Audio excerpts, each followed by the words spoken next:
بسم اللہ الرحمن الرحیم۔ سورہ آل عمران کی آیت نمبر 68 تک 68 یہاں تک ہم نے گزشتہ درس میں ترجمہ کیا تھا۔ آگے آیت نمبر 69 اللہ تبارک و تعالیٰ ارشاد فرماتا ہے وَدَّتْ طَائِفَةٌ مِّنْ أَهْلِ الْكِتَابِ۔ وَدَّ یا وَدُّ کا معنی ہوتا ہے چاہنا، خواہش کرنا، تو چاہتے ہیں طَائِفَةٌ مِّنْ أَهْلِ الْكِتَابِ، اہل کتاب کا ایک طائفہ، ایک گروہ، وہ چاہتا ہے لَوْ يُضِلُّونَكُمْ، کاش کہ وہ تمہیں گمراہ کر دیں، پھیر دیں، دین سے برگشتہ کر دیں۔ اب اہل کتاب سے مراد یہودی اور عیسائی ہیں۔ یہود مدینہ منورہ میں رہتے تھے، پہلے سے ان کے 3 قبائل وہاں پہ آباد تھے، اور ان کی کتابوں میں نبی کریم صلی اللہ علیہ وسلم کی بشارتیں، حضور کی نشانیاں موجود تھیں۔ لیکن جب نبی کریم صلی اللہ علیہ وسلم کا ظہور ہوا تو حضور کے اعلان نبوت کے بعد وہ سب کچھ جاننے کے باوجود منکر ہو گئے، یہ جاننے کے باوجود کہ یہ وہی نبی ہیں جن کی بشارت ان کی کتابوں کے اندر موجود ہے، اور جو علامتیں، جو نشانیاں ان کی کتابوں میں مذکور تھیں وہ انہوں نے اچھی طرح جان لیں، اور حضور کے معجزات کا بھی مشاہدہ کیا۔ اس کے باوجود صرف ضد اور ہٹ درمی کی وجہ سے نہ صرف یہ کہ وہ خود منکر رہے، بہت کم ان میں سے چند ایک لوگ مسلمان ہوئے، باقی سب کے سب منکر رہے، بلکہ ان کی خواہش یہ کہ کسی نہ کسی طریقے سے مسلمانوں کو بھی دین سے پھیر دیا جائے، یعنی اگر وہ ہمارے مذہب میں نہیں آتے تو نہ آئیں، کم از کم مسلمان تو نہ رہیں، اسلام سے پھر جائیں۔ تو اللہ تبارک و تعالیٰ گویا فرماتا ہے کہ چاہیے تو یہ تھا کہ جب انہوں نے پہچان لیا، جان لیا کہ یہ وہی نبی ہیں جن کے وہ منتظر تھے، انتظار کر رہے تھے، جن کی علامات کو انہوں نے پہچان لیا، معجزات سے جان لیا، تو فوراً کلمہ پڑھ کے مسلمان ہو جاتے، حضور کی غلامی کا پٹا اپنے گلے میں ڈال لیتے۔ اس کی بجائے انہوں نے نہ صرف یہ کہ خود مسلمان نہیں ہوئے بلکہ دوسروں کو بھی اسلام سے برگشتہ کرنے کی ان کی خواہش ہے۔ پیچھے پہلے سپارے میں بھی یہ مضمون اس طرح گزرا ہے وَدَّ کَثِیرٌ مِّنْ أَهْلِ الْكِتَابِ، جہاں ایک گروہ کا ذکر ہے کہ وَدَّتْ طَائِفَةٌ، اور وہاں ہے وَدَّ کَثِیرٌ مِّنْ اہل کتاب میں سے بہت سے لوگ یہ چاہتے ہیں لَوْ يَرُدُّونَكُمْ مِن بَعْدِ ایمانکم کفارا، کہ تمہارے ایمان لانے کے بعد پھر وہ تمہیں کفر کی طرف لوٹا دیں اور تمہیں واپس کافر بنا دیں۔ حسدا من عند انفسہم من بعد ما تبین لہم الحق، اور یہ سب کا سب صرف ان کے اپنے حسد کی وجہ سے ہے، حالانکہ حق ان پر ظاہر ہو چکا۔ نبی کریم صلی اللہ علیہ وسلم کی علامات سے انہوں نے حضور کو پہچان لیا، حضور کے معجزات کو انہوں نے دیکھ لیا، پھر بھی صرف حسد کی وجہ سے، ضد کی وجہ سے، ہٹ درمی کی وجہ سے نہ صرف یہ کہ خود مسلمان نہیں ہوئے بلکہ چاہتے یہ ہیں کہ مسلمان بھی دین سے برگشتہ ہو جائیں۔ اللہ تبارک و تعالیٰ ارشاد فرماتا ہے وَمَا يُضِلُّونَ إِلَّا أَنفُسَهُمْ، اور وہ نہیں گمراہ کرتے مگر اپنے آپ کو، وہ ما یشعرون، اور وہ جانتے نہیں ہیں، انہیں شعور نہیں ہے۔ پھر ان کو مخاطب کر کے ارشاد فرمایا یا اہل الکتاب، اے اہل کتاب، لما تکفرون بآیات اللہ، تم اللہ تبارک و تعالیٰ کی آیات کا کیوں انکار کرتے ہو؟ وانتم تشہدون، اور تم جانتے ہو، گواہ ہو، یعنی تمہیں سب کچھ معلوم ہے، تم نے اپنی آنکھوں سے دیکھ لیا ہے، پہچان لیا ہے کہ یہ وہی نبی ہیں جن کی بشارت تمہاری کتابوں کے اندر موجود ہے، تو سب کچھ دیکھنے بھالنے کے باوجود پھر تم کیوں انکار کرتے ہو؟ یا اہل الکتاب، اے اہل کتاب، لما تلبسون الحق بالباطل، تم حق کو باطل کے ساتھ کیوں ملاتے ہو؟ وَتَكْتُمُونَ الْحَقَّ، اور حق کو چھپاتے ہو، وَأَنْتُمْ تَعْلَمُونَ، اور تم جانتے ہو، جان بوجھ کر حق کو باطل کے ساتھ کیوں ملاتے ہو اور حق کو کیوں چھپاتے ہو؟ حق اور باطل سے یا مراد حق وہ چیزیں ہیں جو ان کی کتابوں میں نبی کریم صلی اللہ علیہ وسلم کی علامات نشانیاں موجود تھیں، اور باطل جو انہوں نے اس میں تبدیلی کی اور اس کے اندر جو انہوں نے اپنی طرف سے اضافہ یا کمی کی، تو حضور کی علامات کو دیکھنے اور جاننے کے باوجود پھر تم کیوں اس چیز کا انکار کرتے ہو؟ یہاں ایک بات قابل غور ہے، اللہ تبارک و تعالیٰ نے فرمایا کہ اہل کتاب کا ایک گروہ چاہتا ہے کہ کاش تمہیں گمراہ کر دے، وَمَا يُضِلُّونَ إِلَّا أَنفُسَهُمْ، اور وہ نہیں گمراہ کرتے مگر اپنے آپ کو، اور وہ جانتے نہیں ہیں، یعنی وہ تو پہلے ہی گمراہ تھے، جب انہوں نے اسلام قبول نہیں کیا تو وہ گمراہ ہیں، تو پھر اپنے آپ کو گمراہ کرنے کا کیا مطلب ہے؟ مطلب یہ ہے کہ وہ ان جو گمراہ کرنے کی کوشش کر رہے ہیں اس کا وبال بھی انہی پر ہوگا، اس کا نقصان بھی انہیں ہی ہوگا، اس کا عذاب ان کو ملے گا کہ جو وہ خود تو گمراہ ہیں ہی، دوسروں کو گمراہ کرنے کی جو کوشش کر رہے ہیں اس کا وبال اور اس کا نقصان بھی انہی کو ہوگا۔ چنانچہ دیکھیے قرآن پاک میں مختلف مقامات پہ اس چیز کو اللہ تبارک و تعالیٰ نے بیان فرمایا ہے کہ جو دوسروں کو گمراہ کرتا ہے اس کا وبال اور نقصان بھی اسی کو ہوگا۔ مثلا سورہ العنکبوت میں اللہ تبارک و تعالیٰ نے ارشاد فرمایا وَقَالَ الَّذِينَ كَفَرُوا لِلَّذِينَ آمَنُوا، کافروں نے مسلمانوں سے کہا اتبعوا سبیلنا، ہمارے پیچھے لگ جاؤ، جو عقائد نظریات ہمارے ہیں وہی تم عقیدہ نظریہ رکھو، جو کچھ ہم کرتے ہیں وہی کچھ تم کرو۔ وَلْنَحْمِلْ خَطَايَاكُمْ، انہوں نے کہا کہ ظاہر بات ہے مسلمانوں کا یہ عقیدہ ہے کہ ہم یہ دنیا ہی سب کچھ نہیں ہے، دنیا تو چند روزہ ہے اور کسی بھی لمحے ختم ہو سکتی ہے، اصل تو آخرت ہے جہاں پہ جا کے ہم نے اپنے دنیا کے اعمال کا حساب دینا ہے، اور پھر جہاں ہمیشہ ہمیشہ رہنا ہے، نہ ختم ہونے والی وہ دنیا۔ تو اس خدشے کو دور کرنے کے لیے انہوں نے کہا کہ اس بات سے نہ ڈرو، وَلْنَحْمِلْ خَطَايَاكُمْ، ہم تمہاری خطائیں اٹھا لیں گے، یعنی اگر کوئی عذاب ہوا تو ہم ہیں، ہم وہ برداشت کر لیں گے، ہم اٹھا لیں گے۔ اللہ تبارک و تعالیٰ نے ارشاد فرمایا وَمَا هُمْ بِحَامِلِينَ مِنْ خَطَايَاهُمْ مِنْ شَيْءٍ، ان کی خطاؤں، ان کے گناہوں میں سے وہ کچھ نہیں اٹھائیں گے، اِنَّهُمْ لَكَاذِبُونَ، وہ جھوٹے ہیں۔ پہلے تو یہ فرمایا کہ ان کی خطائیں وہ نہیں، یعنی جو ان کے کہنے کی وجہ سے گمراہ ہوں گے، تو یہ نہیں کہ گمراہ چھوٹ جائیں گے صرف یہ کہہ کہ یا مولا انہوں نے ہمیں گمراہ کیا تھا، ہمارا کیا قصور، نہیں، جو ان کے کہنے سے گمراہ ہوں گے وہ خود ذمہ دار ہوں گے اور خود اس کا عذاب ان پر ہوگا۔ لیکن آگے فرمایا وَلَا يَحْمِلُنَّ أَثْقَالَهُمْ وَأَثْقَالًا مَعَ أَثْقَالِهِمْ، ضرور بضرور وہ اپنے بوجھ بھی اٹھائیں گے، یعنی اپنے جو کرتوت، اپنے جو گناہ ان کے ہیں اس کا عذاب بھی ان پر ہوگا، وَأَثْقَالًا مَعَ أَثْقَالِهِمْ، اور کچھ اور بوجھ اس کے ساتھ ہوں گے۔ وہ کون سے ہوں گے؟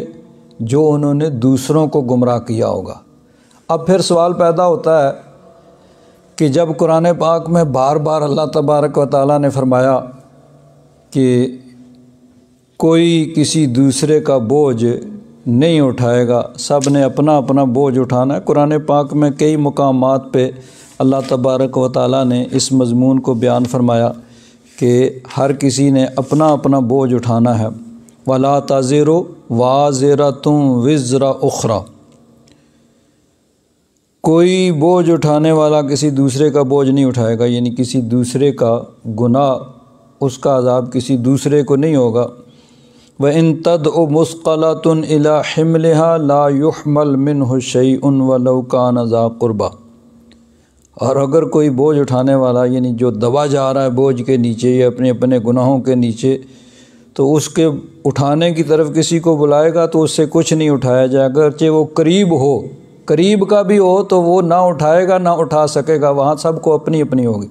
تو جب کوئی کسی دوسرے کا نہیں اٹھائے گا تو پھر یہ کیوں کہا کہ اپنے بھی اٹھائیں گے اور اس کے ساتھ اور بوجھ؟ وہ بوجھ بھی ان کے اپنے ہی ہوں گے، یعنی دوسروں کو گمراہ کرنا ان کا خود اپنا فعل ہے۔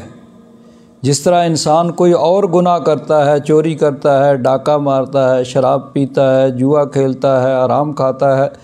اس کا گناہ ہے، اسی طرح ایک فعل اس کا اپنا ہے دوسروں کو گمراہ کرنے کا۔ تو اس دوسروں کو گمراہ کرنے کا جو گناہ ہوگا اس کو الگ سے بیان کیا کہ یہ باقیوں سے بھی زیادہ گناہ ہے کہ آدمی کسی ایک سیدھے رستے پہ چلنے والے کو سیدھے رستے سے گمراہ کر دے، اس لیے اس کو الگ سے بیان کیا، ورنہ ہے یہ خود اپنا ہی اس کا فعل ہوگا گمراہ کرنے والے کا، کسی دوسرے کا گناہ نہیں ہے، اپنا ہی گناہ اس نے جو خود اس نے کیا ہے۔ لیکن یہ ایسا گناہ ہے کہ یہ دوسروں پہ بھاری ہوگا، بے شک باقی سارے بھی گناہ ہیں لیکن یہ ایسا گناہ ہے کہ جس کو الگ سے بیان کیا گیا کہ کچھ اور بوجھ بھی اس کے ساتھ ہوں گے، یعنی دوسروں کو جو انہوں نے گمراہ کیا ہے۔ وَلَا يُسْأَلُنَّ يَوْمَ الْقِيَامَةِ عَمَّا كَانُوا يَفْتَرُونَ، پھر ضرور بے ضرور ان سے بروز قیامت پوچھا جائے گا جو وہ افطرا دنیا میں باندھتے تھے۔ اسی طرح مختلف مقامات پہ اللہ تبارک و تعالیٰ نے ان کے مکالمات کو ذکر کیا کہ آپس میں جو لوگ کچھ یعنی ایک ہوتا ہے جو خود گمراہ ہوتا ہے اور پھر آگے دوسرے کو کرتا ہے، کچھ لوگ وہ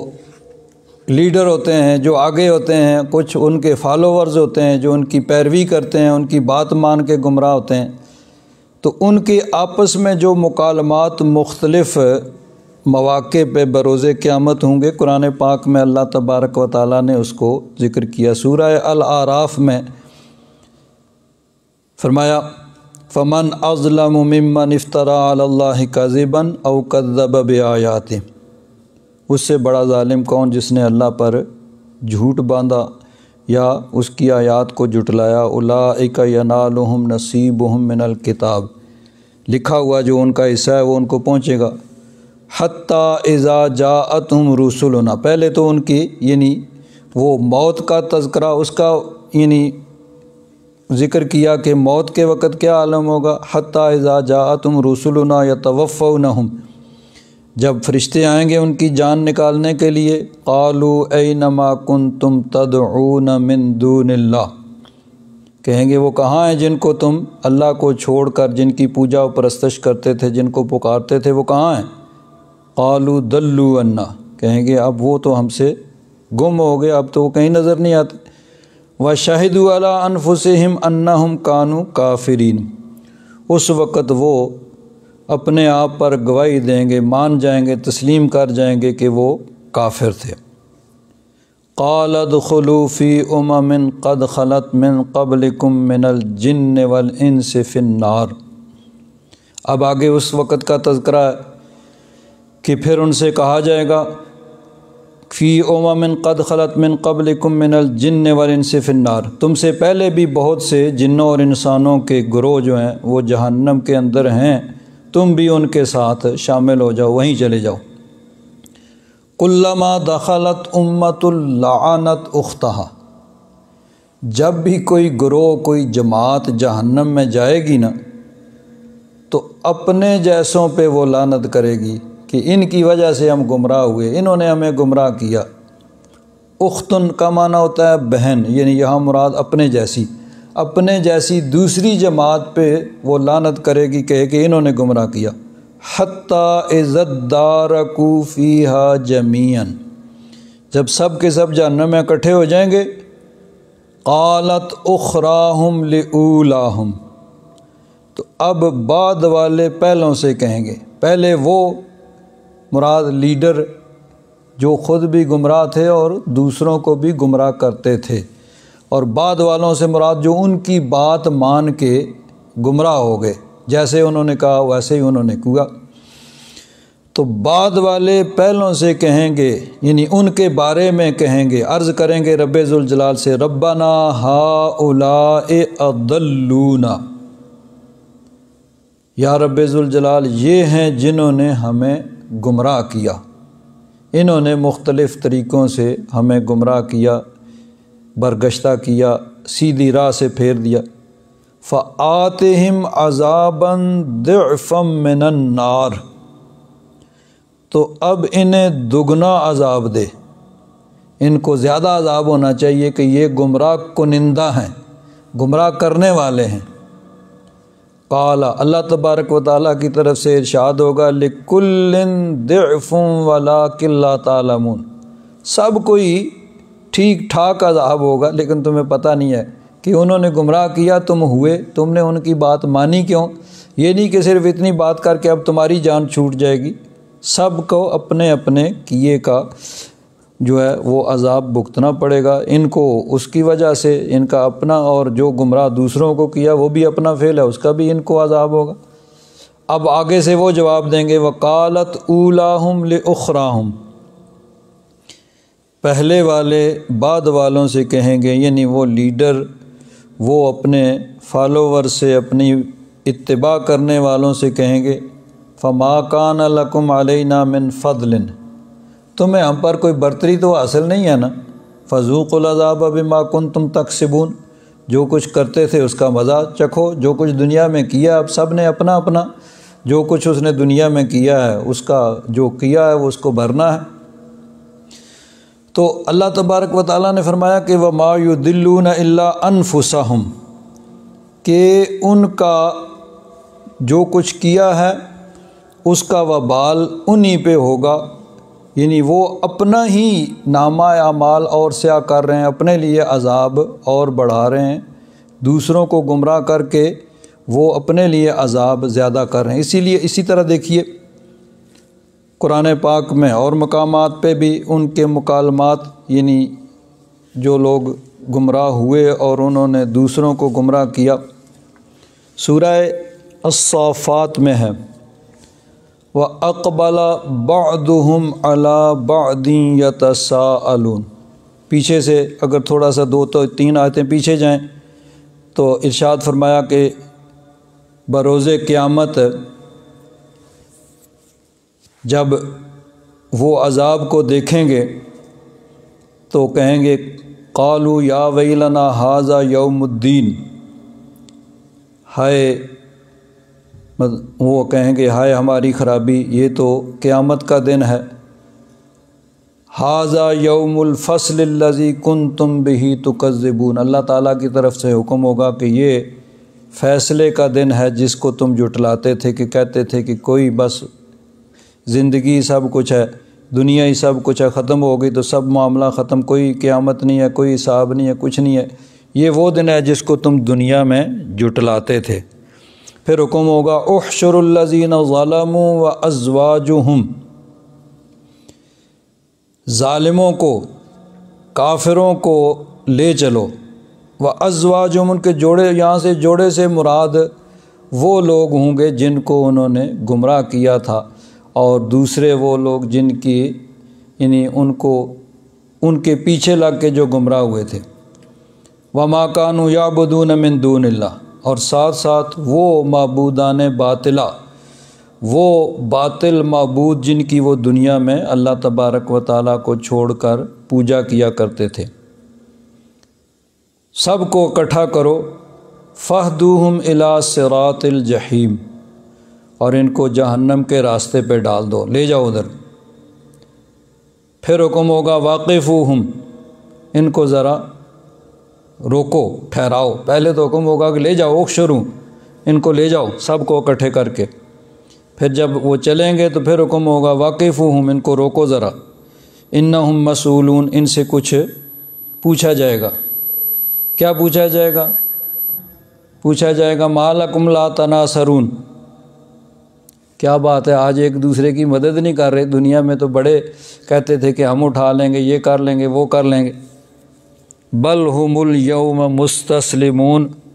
بلکہ اس دن وہ سر جھکائے ہوئے ہوں گے، پھر وہ سب کچھ سامنے جو آ جائے گا تو اب کچھ نہیں بولیں گے۔ پھر وَأَقْبَلَ بَعْضُهُمْ عَلَى بَعْضٍ يَتَسَاءَلُونَ، اب آپس میں ایک دوسرے کے ان کی کنورسیشن ہوگی، گفتگو ہوگی، بات چیت ہوگی۔ قَالُوا إِنَّكُمْ كُنْتُمْ تَأْتُونَنَا عَنِ الْيَمِينِ، یہ اس قول کا یعنی قائل جو کہنے والے وہ لوگ ہوں گے جو دوسروں کی بات مان کے جو گمراہ ہوئے تھے، ان کے کہنے پر جو گمراہ ہوئے تھے، وہ کہیں گے انکم کنتم تأتوننا عن الیمین، تم تو بڑی قسمیں کھاتے تھے۔ جس طرح وہ پیچھے گزرا کہ انہوں نے کہا کہ کوئی بات نہیں ہے، ہماری بات مانو، ہمارے پیچھے لگ جاؤ، تو اس بات سے نہ ڈرو، اگر کوئی ایسی بات ہوئی بھی تو ہم اٹھا لیں گے سارا، ہم جو ہیں ہم سب کچھ برداشت کر لیں گے۔ تو وہ کہیں گے تم تو بڑی قسمیں کھاتے تھے۔ آگے سے وہ جواب دیں گے قالوا بل لم تکونوا مؤمنین، وہ کہیں گے بلکہ تم مومن نہیں تھے، یعنی وہ تم خود، اللہ تبارک و تعالیٰ نے ہر انسان کو عقل اور شعور دیا ہے، اور اس عقل اور شعور کو استعمال کرنے کا حکم دیا ہے، تو تم نے اس عقل و شعور کو استعمال نہیں کیا، تم نے ہماری بات کیوں مانی؟ وَمَا لَكُمْ عَلَيْنَا مِن سُلطان، ہمارا تم پر کوئی زور نہیں تھا، یعنی کوئی آدمی کسی کو زبردستی گمراہ نہیں کر سکتا، صرف اس کا کام تو ہوتا ہے کہ وہ دوسرے کو کوشش کرتا ہے اپنے ذریعے سے، جو اس کے پاس دلائل ہوتے ہیں، تو ہر کوئی اپنی مرضی سے جو رستہ چاہتا ہے اختیار کرتا ہے، تو وہ کہیں گے گمراہ کرنے والے ان سے کہیں گے وَمَا كَانَ لَنَا عَلَيْكُمْ مِن سُلطان، ہمارا تم پر کوئی زور تو نہیں تھا، کوئی زبردستی تو نہیں تھی، بل کنتم قوما طاغین، بلکہ تم خود ہی سرکش تھے، اپنی مرضی سے تم گمراہ۔ فحق علینا قول ربنا، پس رب کی بات ہم پر فٹ آ گئی، سچی ہو گئی، انا لذائقون، اب ہم نے عذاب چکھنا ہے۔ فاغویناکم انا کنا غاوین، ہم تو گمراہ تھے ہی، ہمارے پیچھے لگ کے تم بھی ہو گئے، ہم نے تمہیں بھی گمراہ کیا۔ فانہم یومئذ فی العذاب مشترکون، بے شک وہ بروز قیامت پھر سب کے سب اس عذاب میں شریک ہوں گے۔ تو ایک بات یہ بھی یہاں کہ گمراہ کرنے والے اپنے پیچھے لگنے والوں سے کہیں گے کہ ہمارا تم پر کوئی زور تو نہیں تھا نا، یہی بات وہ سب سے بڑا جو سب کے گمراہ کرنے والوں کی اصل ہے وہ کہے گا، اور وہ کون ہے؟ سب سے بڑا جو گمراہ کرنے والا شیطان، تو وہ کہے گا وقال الشیطان، شیطان کہے گا۔ ایک حدیث پاک میں اس کی تفصیل ہے کہ بروز قیامت جب سب کچھ لما قضی الامر، اس میں آیت میں یہ ہے کہ شیطان کہے گا جب فیصلے ہو چکے ہوں گے، یعنی سارے بروز قیامت حساب کتاب ہو جائے گا، جنتی جنت میں چلے جائیں گے، جہنمی جہنم میں چلے جائیں گے، اور جنہوں نے جہنم میں ہمیشہ ہمیشہ رہنا ہے وہی رہ جائیں گے جہنم کے اندر۔ تو اب شیطان کے لیے ایک ممبر وہاں پہ بچھایا جائے گا جہنم کے اندر، جہنم میں شیطان کے لیے ایک ممبر رکھا جائے گا، اور اس پہ وہ براجمان ہو جائے گا، بیٹھ جائے گا،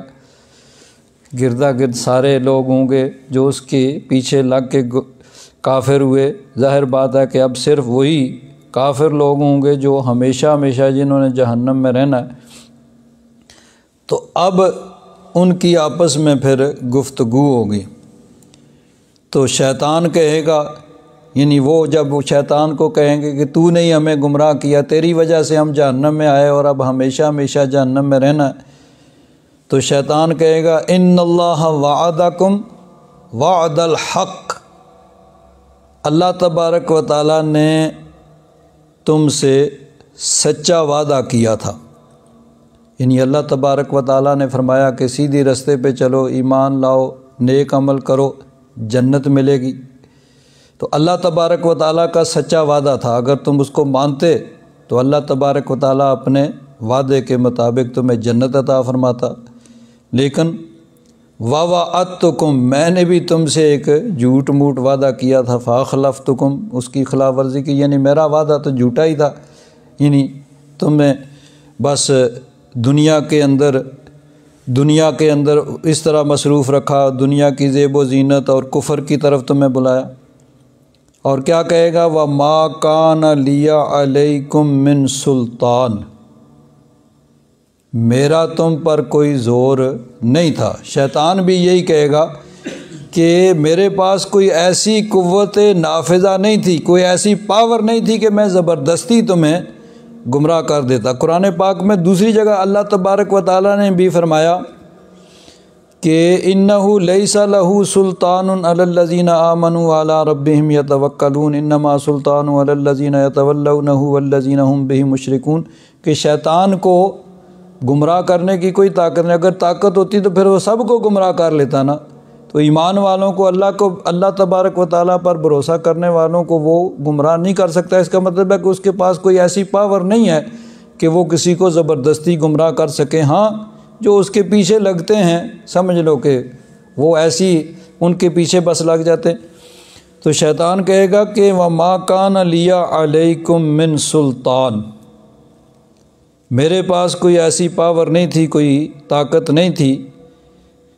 کہ تمہیں میں زبردستی گمراہ کرتا، إِلَّا أَن دَعَوْتُكُمْ فَاسْتَجَبْتُمْ لِي، ہاں میں نے بلایا تم بھاگے ہوئے آگے میری بات مان لی۔ فَلَا تَلُومُونِي، شیطان کہے گا اب مجھے ملامت نہ کرو، وَلُومُوا أَنفُسَكُمْ، اپنے آپ کو ملامت کرو، خود ہی تم گمراہ ہوئے ہو۔ تو اب اس کی سزا بھی تمہیں ہوگی۔ وَمَا أَنَا بِمُصْرِخِكُمْ وَمَا أَنْتُمْ بِمُصْرِخِيَّ، نہ میں تمہاری کوئی مدد کر سکتا ہوں نہ تم میری کوئی مدد کر سکتے ہو۔ تو بروز قیامت شیطان بھی، وہ جو سب سے بڑا گمراہ کرنے والا ہے، وہ بھی کہہ دے گا بھئی میں تو ذمہ دار نہیں ہوں، تم خود ہی ہوئے، خود ہی کیا ہے، خود ہی اب بھرو۔ تو قرآن پاک میں اللہ تبارک و تعالیٰ نے یہ جو گمراہ کرنے والے اور ان کے پیچھے لگنے والے، ان کی آپس میں جو بات چیت ہوگی، اس کو مختلف مقامات پہ، ایک جگہ نہیں کئی مقامات پہ اللہ تبارک و تعالیٰ نے اس کو بیان فرمایا ہے۔ ایک جگہ سورہ سبا میں ہے، اور یہ اس میں جو سب سے زیادہ یعنی مفصل گفتگو جو اس وقت ہوگی، وقال الذین کفروا لن نؤمن بهذا القرآن ولا بالذی بین یدیہ، کافروں نے کہا کہ ہرگز ہم ایمان نہیں لائیں گے اس قرآن پر، ولا بالذی بین یدیہ، اور نہ اس سے جو پہلے ہیں اس پہ ایمان لائیں گے۔ اللہ تبارک و تعالیٰ ارشاد فرماتا ہے وَلَوْ تَرَىٰ إِذِ الظَّالِمُونَ مَوْقُوفُونَ عِندَ رَبِّهِمْ، کاش کہ تم دیکھو اس وقت جب ان ظالموں کو رب کی بارگاہ میں حاضر کیا جائے گا، جب وہاں کھڑے ہوں گے رب کی بارگاہ میں، یرجع بعضهم الی بعض القول، اب وہ ایک دوسرے کی طرف الزام تراشی ہوگی ایک دوسرے پہ کہ تم نے گمراہ کیا، تم نے کیا، تمہاری وجہ سے ہوا۔ یقول الذین استضعفوا للذین استکبروا، اب اس کے لیے لفظ استعمال کیا گیا جو کسی کی بات مان کے، یعنی وہ کمزور لوگ جو دوسروں کے پیچھے لگتے ہیں، اور گمراہ کرنے والوں کے لیے استکبروا کا لفظ، جو متکبر بڑے لیڈر، تو وہ جو کمزور لوگ تھے وہ ان متکبر لوگوں سے کہیں گے، تکبر کرنے والے، بڑے بننے والے، گمراہ کرنے والوں سے کہیں گے لولا انتم لکنا مومنین، کہ اگر تم نہ ہوتے تو ہم مومن ہوتے، تمہاری وجہ سے، تمہاری باتوں میں آ کے ہم کافر ہوئے، گمراہ ہوئے، تم نہ ہوتے تو پھر ہم مومن ہوتے۔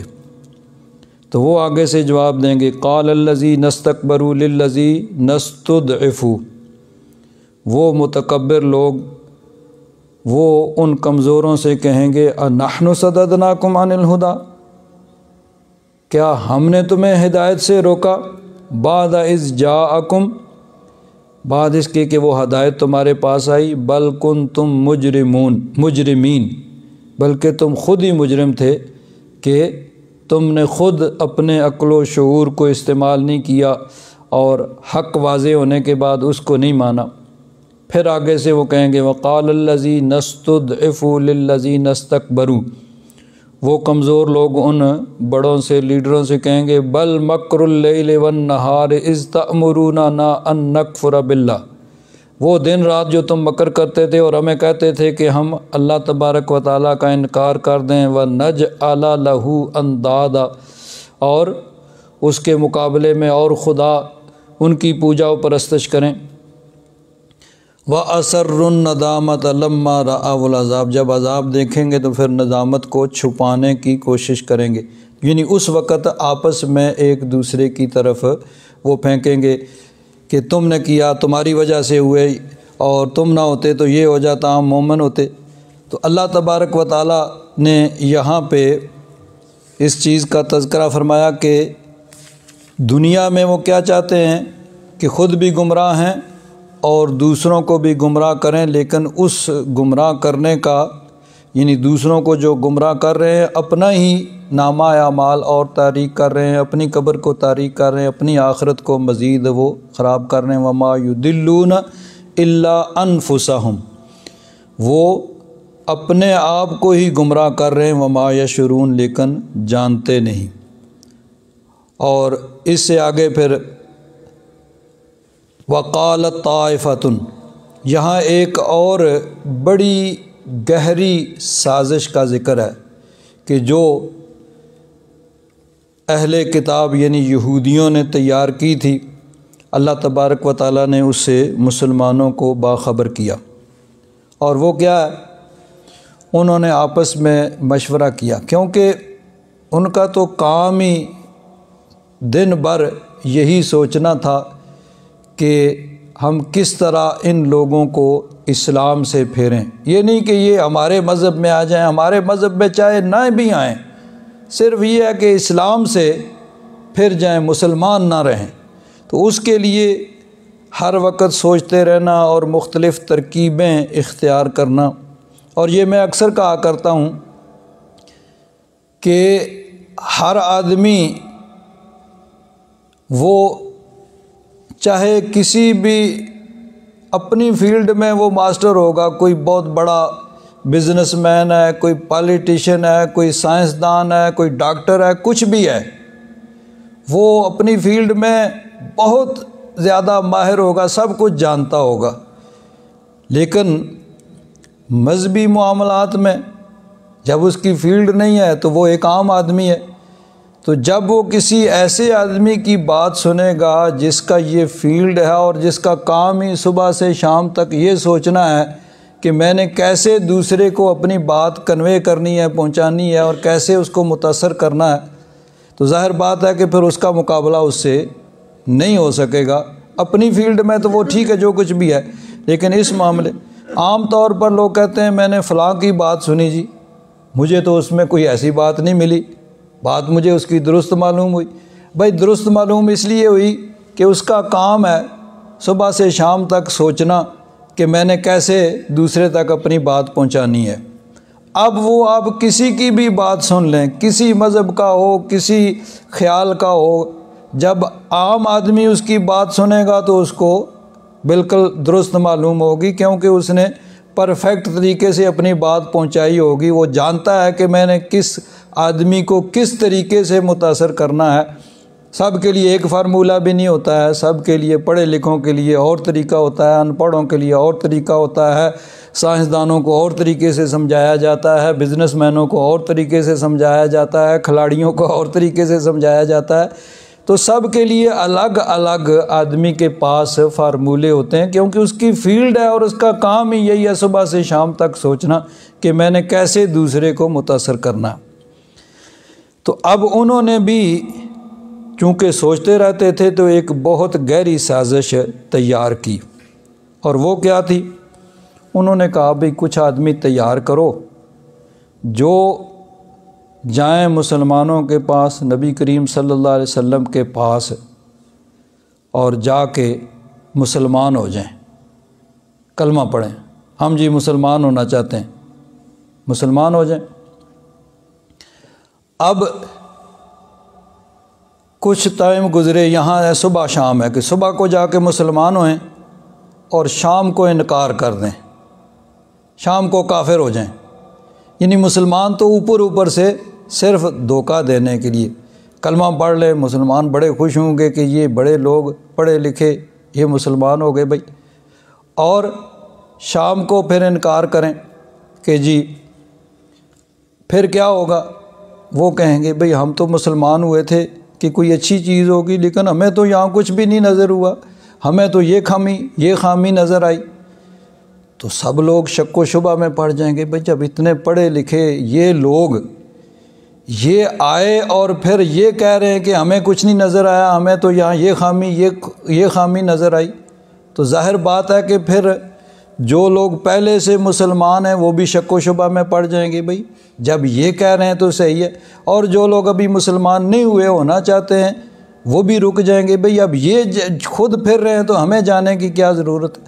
تو یہ بھی یعنی مختلف طریقے ہوتے ہیں۔ مجھے ایک دفعہ ایک بات میں نے سنی، وہ مجھے اس طرح کہ بڑی عجیب لگی۔ یہ جس وقت پاکستان میں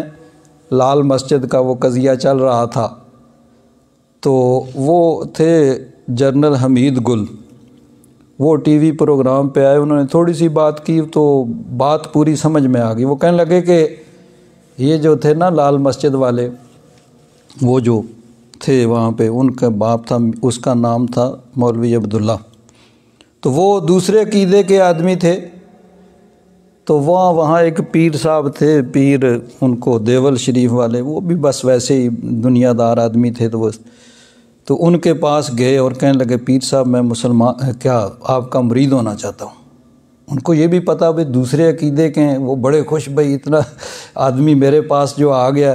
اور میرا مرید ہو رہا ہے، کچھ نذرانہ بھی پیش کیا۔ اب یہ نہیں پتہ کہ اصل مقصد کیا ہے۔ اصل مقصد یہ تھا کہ وہ اسلام آباد نیا بنا تھا لال مسجد، وہاں پہ وہ جانا چاہتے تھے کہ مجھے وہاں پہ قدم جما لوں اور پھر اپنا عقیدے کی تبلیغ کروں۔ تو طریقہ کیا اختیار کیا؟ یہی کہ وہ یعنی منافقانہ طور پر جی میں آپ کا مرید ہونا چاہتا ہوں، وہ بڑے خوش ہو گئے، ان کے مرید ہو گئے۔ اب ایک دو دن ان کے پاس بیٹھے اور کہنے لگے کہ جی آپ صدر ایوب سے کہہ کے مجھے وہاں لال مسجد میں رکھوا دیں۔ وہ چونکہ پیر دیول صاحب کے ایوب خان کے ساتھ اس وقت جو صدر تھے بڑے تعلقات تھے، پہلے انہوں نے خود اپنے طور پر کوشش کی، کامیابی نہ ہوئی، تو اب یہ دیکھا کہ یہ طریقہ جو ہے اس طریقے سے ہم کر لیں۔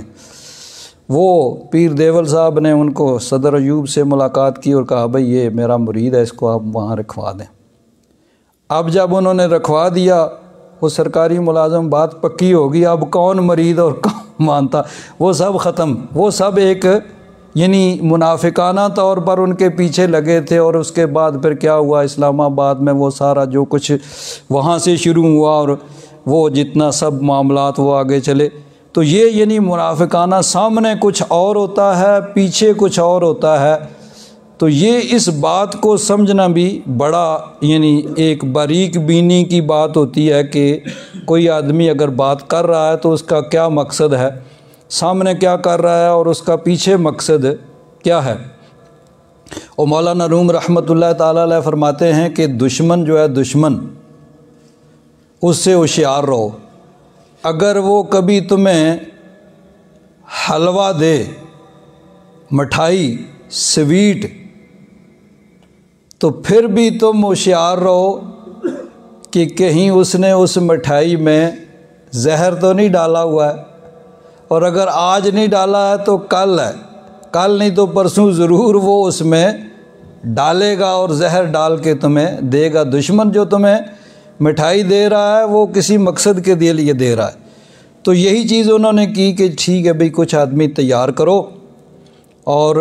وہ صبح جا کے مسلمان ہو جائیں، شام کو انکار کر دیں بھئی ہمیں تو کچھ نظر نہیں آیا، ہمیں تو یہ خامی نظر آئی، ہمیں یہ خامی نظر آئی، تو اس کا نتیجہ یہ ہوگا کہ جو مسلمان پہلے سے ہیں وہ بھی پھر جائیں گے، اور جو مسلمان ہونا چاہتے ہیں وہ بھی برگشتہ ہو جائیں گے۔ بس جب پہلے ہی پھر رہے ہیں تو ہمیں جانے کی کیا ضرورت ہے۔ اللہ تبارک و تعالیٰ نے بر وقت مسلمانوں کو اس سازش سے خبردار کیا۔ وَقَالَتْ طَائِفَةٌ مِّنْ أَهْلِ الْكِتَابِ، اہل کتاب کے ایک گروہ نے کہا آمنو، ایمان لے آؤ، یعنی یہ اوپر سے صرف ظاہر دکھانے کے لیے، بالذی انزل علی الذین آمنوا، اس پر جو ایمان والوں پر نازل ہوا ہے، یعنی مسلمان ہو جاؤ، قرآن پاک کو مان لو، وجہ النہار، دن کے شروع حصے میں، صبح کے وقت، وَاکْفُرُوا آخِرَہُ، اور پھر دن کے آخر میں انکار کر دو، لعلہم یرجعون، شاید اس طریقے سے وہ لوٹ جائیں، یعنی مسلمان اسلام سے پھر جائیں۔ وَلَا تُؤْمِنُوا إِلَّا لِمَنْ تَبِعَ دِینَکُمْ، اور تم ایمان نہ لاؤ مگر بات نہ مانو مگر اسی کی جو تمہارے دین کا پیروکار ہے۔ قل، محبوب فرما دو، ان الہدی ھدی اللہ، ہدایت تو اللہ تبارک و تعالیٰ کی ہے، وہ جسے چاہے عطا فرمائے۔ ان یؤتی مثل ما اوتیتم،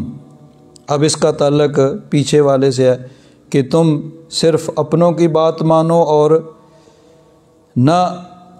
یہ بھی خیال نہ کرو کہ کسی اور کو بھی اس طرح مل سکتا ہے جس طرح تمہیں ملا ہے۔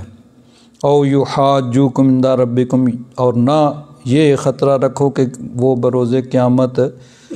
رب کی بارگاہ میں تم سے کچھ جھگڑا کریں گے۔ قل، محبوب فرما دو، ان الفضل بید اللہ، بے شک فضل تو اللہ تبارک و تعالیٰ کے ہاتھ میں ہے، یؤتیہ من یشاء،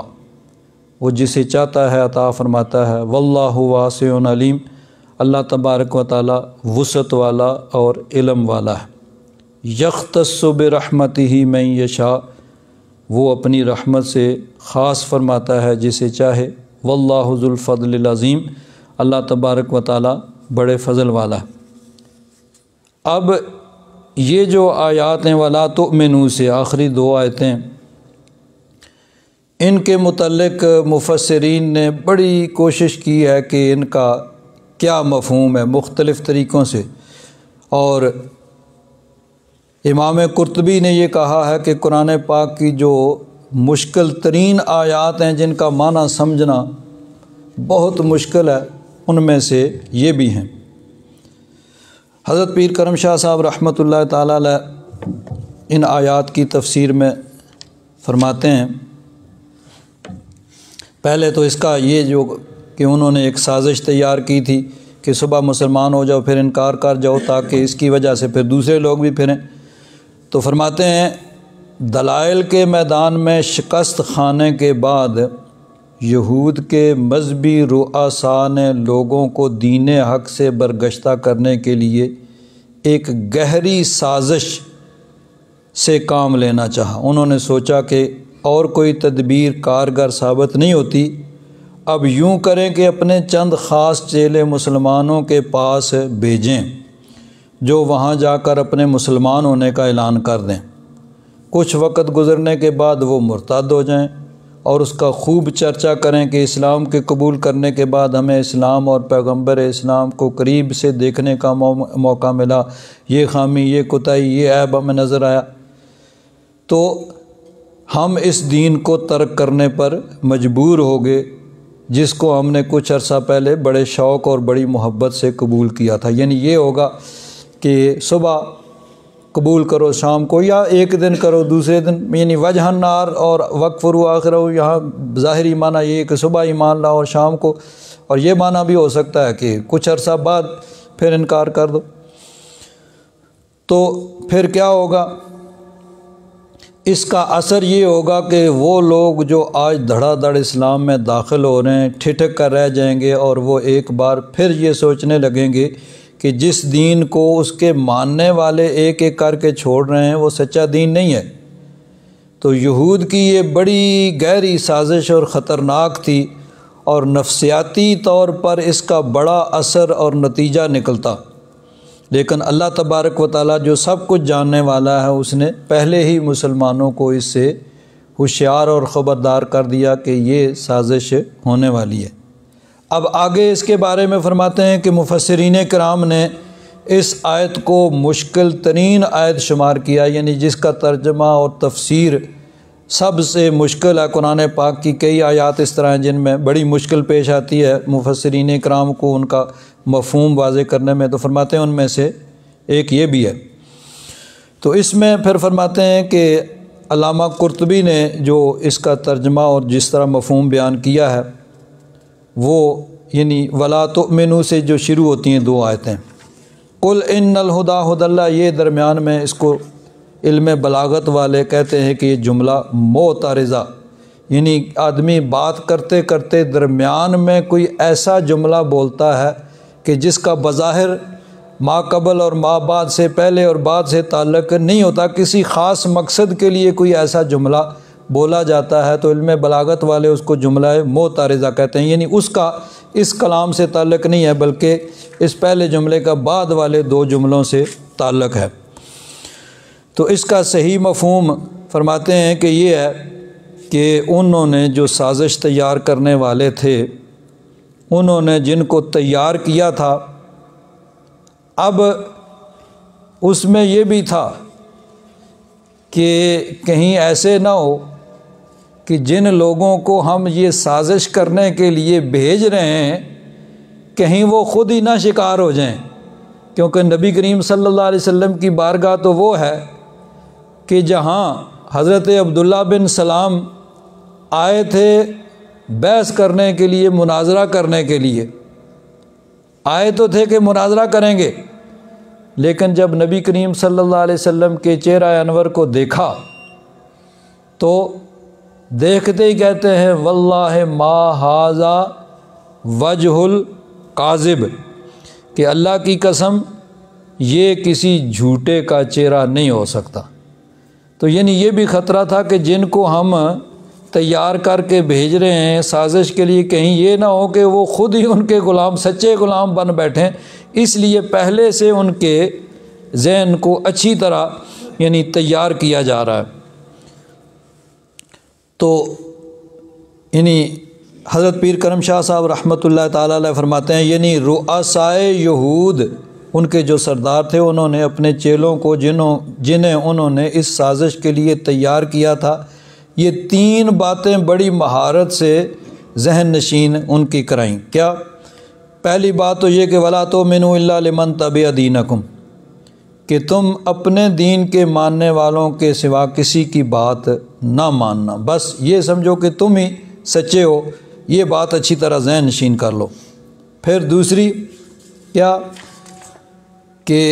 این یؤتا، اس کا تعلق بھی اسے وَلَا تُؤْمِنُوا این یؤتا احد مثل ما اوتیتم، کہ تم یہ بھی خیال نہ کرنا کہ جو انعامات تم پر ہیں وہ کسی اور پہ بھی ہو سکتے ہیں۔ اور تیسری بات یہ کہ یہ بھی کوئی خطرہ نہیں ہے کہ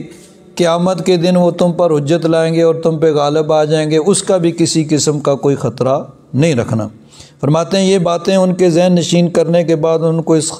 سازش، خطرناک سازش کی پایہ تکمیل کے لیے ان کو یہ فریضہ سونچا۔ فرماتے ہیں علم نفسیات کے ماہر ان کی وسعت نظر کو داد دیے بغیر نہ رہ سکے، یعنی ہے تو سازش ہے لیکن جو نفسیات کے ماہر ہیں انہوں نے داد دی ہے کہ سازش بھی تیار کی لیکن اس کے باقی پہلوؤں کو بھی انہوں نے مد نظر رکھا، کیونکہ ان کو یہ اندیشہ تھا کہ کہیں ایسے نہ ہو کہ جن کو وہ بھیج رہے ہیں وہ جا کے خود ہی ان کے غلام بن جائیں اور وہ دوسروں کو برگشتہ کرنے کی بجائے خود ہی ان کے ہو جائیں۔ اس اندیشے کے پیش نظر انہوں نے بڑی سوچ سمجھ کے ساتھ انہوں نے ان کے دل و دماغ کے اندر یہ 3 باتیں پکی ان کے بات ذہن میں ڈالیں۔ ایک تو یہ کہ تم سچے مذہب کے پیروکار ہو، کوئی اور تمہارے جیسا ہو ہی نہیں سکتا، یہ بات اچھی طرح ان کو ذہن نشین کرائی۔ دوسری کہ یہ کہ تمہاری نسلی برتری، کہ تم ہی سب سے بلند ہو، جس طرح یعنی وہ اپنے آپ کو سمجھتے ہیں کہ کوئی دنیا میں ہمارے برابر نہیں ہو سکتا، یہ چیز بھی ان کے ذہن نشین۔ اور تیسری یہ کہ یہ بھی خدشہ نہ ہو کہ بروز قیامت وہ تم پہ کوئی اس قسم کی کوئی شہادت لائیں گے، یہ بھی خطرہ نہیں۔ تینوں چیزیں ان کے اچھی طرح ذہن نشین کرنے کے بعد پھر ان کو اس سازش کے لیے تیار کیا کہ تم جاؤ اور جا کے یعنی ان کی، کیونکہ جس طرح حضرت عبداللہ بن سلام اور بھی کئی حضرات جو یعنی جب نبی کریم صلی اللہ علیہ وسلم کی بارگاہ میں آئے، بڑا مشہور واقعہ ہے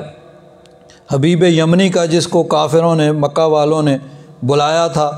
نبی کریم صلی اللہ علیہ وسلم کے ساتھ بات چیت کرنے کے لیے، بلکہ بعض جس طرح واعظین نے کہا کہ انہوں نے کہا کہ ہمارا بھتیجا ہمارے خاندان کا آدمی ہے جو جس کے دماغ معاذ اللہ ٹھیک نہیں ہے، وہ اس طرح کی باتیں کرتے ہیں، تم اس کا کوئی علاج کرو۔ تو وہ جب آیا اس نے کہا جی میں ٹھیک ہے میں جا کے دیکھتا ہوں، ان سے بات چیت کرتا ہوں۔ وہ جیل نے کہا نہیں، بات چیت کرنے کی ضرورت نہیں ہے۔ کیوں بھائی؟ جو بات کرتا ہے وہ انہی کا ہو جاتا ہے۔ اس نے کہا پھر تو بات کرنی پڑے گی، بات کیے بغیر کیسے ہو سکتا ہے؟ اگر گفتگو کرنی ہے یا علاج کرنا ہے تو پہلے تو بات چیت گفتگو دیکھنا ہوگا۔ تو پھر وہ مشہور واقعہ شق القمر کا ہوا کہ اس نے کہا بھئی آپ پہ یہ اعتراض ہے کہ آپ جادو کرتے ہیں اور جادو کا اثر زمین پہ ہوتا ہے، آسمان پہ نہیں ہوتا۔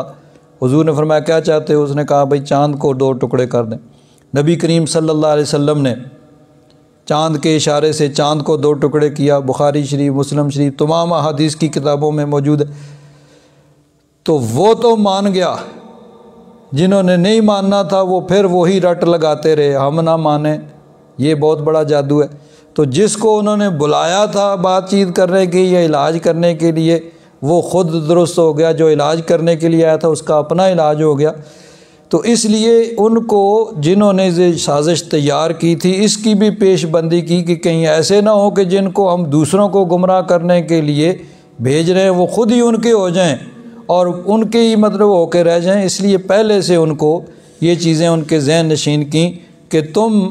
اس چیز کو اچھی طرح ذہن میں رکھو کہ تم ہی سچے ہو، تمہارا مذہب ہی سب سے بلند ہے، تم نسلی طور پر سب سے بلند ہو اور قیامت کے دن بھی تم ہی کامیاب ہوگے اور کسی قسم کا کوئی خطرہ نہیں ہے۔ تم بس صرف یہ کرنا ہے کہ تم نے جا کے ان کے پاس مسلمان ہونا ہے، کچھ عرصے کے بعد پھر انکار کرنا ہے تاکہ تمہاری وجہ سے دوسرے لوگ بھی اس سے پھر جائیں۔ تو اپنے مذہب میں آئیں یا نہ آئیں اس سے ان کو غرض نہیں ہے، ان کا مقصد صرف یہ تھا کہ اسلام سے پھر جائیں، اس مسلمان نہ رہیں۔ تو اللہ تبارک و تعالیٰ نے مسلمانوں کو اس سے بر وقت خبردار کیا کہ تمہیں ہر وقت چوکنا رہنا چاہیے اور یہ دیکھنا چاہیے کہ تمہارے خلاف کیا کیا سازش ہو رہی ہے اور کس طرح ہو رہی ہے، سب چیزوں سے ہر وقت بر وقت یعنی تمہیں خبردار رہنا ہے۔ آخر میں فرمایا قل ان الفضل بید اللہ، محبوب فرما دو کہ فضل اللہ تبارک و تعالیٰ کے ہاتھ میں۔ یہاں فضل سے مراد نبوت اور رسالت، کہ یہ نبوت اور رسالت اللہ تبارک و تعالیٰ یؤتیہ من یشاء، اللہ تبارک و تعالیٰ جس کو چاہتا ہے عطا فرماتا ہے، کیونکہ وہ یہ کہتے تھے کہ بنی اسرائیل سے باہر کوئی نبی نہیں ہو سکتا، اور نبی کریم صلی اللہ علیہ وسلم کی نبوت اور رسالت کا انکار کرنے کی ان کی وجہ بھی ایک یہ تھی کہ حضور ان کے خاندان اور ان کے قبیلے سے نہیں تھے بلکہ بنی اسماعیل سے تھے، تو اس وجہ سے انہوں نے انکار کر دیا۔ اللہ تعالیٰ نے فرمایا کہ یہ اللہ تبارک و تعالیٰ کے ہاتھ میں ہے، یختص برحمتہ من یشاء، اپنی رحمت سے خاص فرماتا ہے جس کو چاہے، واللہ ذو الفضل العظیم، اللہ تبارک و تعالیٰ بڑے فضل والا ہے۔ یہاں ایک بات علماء نے لکھی ہے کہ نبوت اور رسالت یہ محض اللہ تبارک و تعالیٰ کا فضل ہے، یعنی اس کو اہل علم نے یوں بیان کیا ہے کہ نبوت کسبی نہیں بلکہ وہبی ہے، کہ اللہ تبارک و تعالیٰ نے اپنے فضل سے جس کا چاہا نبوت اور رسالت کے لیے اس کا انتخاب کر لیا۔ یہ نہیں ہو سکتا کہ کوئی آدمی عبادت کر کے وہ نبوت کے درجے پہ پہنچ جائے۔ عبادت اور ریاضت کے ذریعے ولایت کا درجہ حاصل کیا جا سکتا ہے، ولی، کتب، غوث، ابدال، یہ چیزیں جو ہیں یہ عبادت اور ریاضت کے ذریعے حاصل ہوتی ہیں، لیکن نبوت وہ محض اللہ تبارک و تعالیٰ کا فضل ہے۔ علماء نے لکھا ہے کہ نبوت کو کسبی ماننا، یعنی یہ عقیدہ رکھنا کہ کوئی آدمی عبادت اور ریاضت کے ذریعے بھی نبی بن سکتا ہے، یہ کفر ہے۔ اس کو آج قسم کفریات شامل کیا گیا۔ یہ اللہ تبارک و تعالیٰ کا، ہاں یہ بات درست ہے کہ انبیاء کرام اللہ تبارک و تعالیٰ کی مخلوق میں سب سے زیادہ خوف خدا رکھنے والے، نیک، متقی، پرہیزگار، سب سے زیادہ وہ خوف خدا رکھنے والے ہیں، لیکن یہ عبادت اور ریاضت وجہ نہیں ہے ان کے نبوت کی، یہ محض اللہ تبارک و تعالیٰ کا فضل ہے کہ اللہ تبارک و تعالیٰ نے ازل میں اپنے فضل سے ان کو اس منصب کے لیے منتخب کر لیا۔ باقی جو ولایت ہے یہ بھی اللہ تبارک و تعالیٰ کے فضل سے بھی ملتی ہے، جس کو وہبی کہا جاتا ہے، اور اکثر یہ کسبی ہوتی ہے کہ آدمی جتنا نیک، متقی، پرہیزگار، شریعت کا پابند، اللہ رسول کے احکام کا پابند ہوتا ہے، جتنی زیادہ عبادت و ریاضت کرتا ہے اتنا ہی پھر اس کو ولایت میں درجہ بلند ہو جاتا ہے۔ لیکن نبوت یہ محض اللہ تبارک و تعالیٰ کا فضل ہے، اللہ تبارک و تعالیٰ نے اپنے فضل سے جن کو چاہا یہ عطا فرمایا۔ الحمدللہ رب العالمین، والصلاة والسلام علی حبیبہ سیدنا و مولانا محمد وعلی آلہ واصحابہ اجمعین۔ اللہم انک عفو کریم تحب العفو فاعف عنا یا غفور یا غفور یا غفور۔ صلی اللہ تعالی علی حبیبہ سیدنا و مولانا محمد وعلی آلہ واصحابہ اجمعین برحمتک یا ارحم الراحمین۔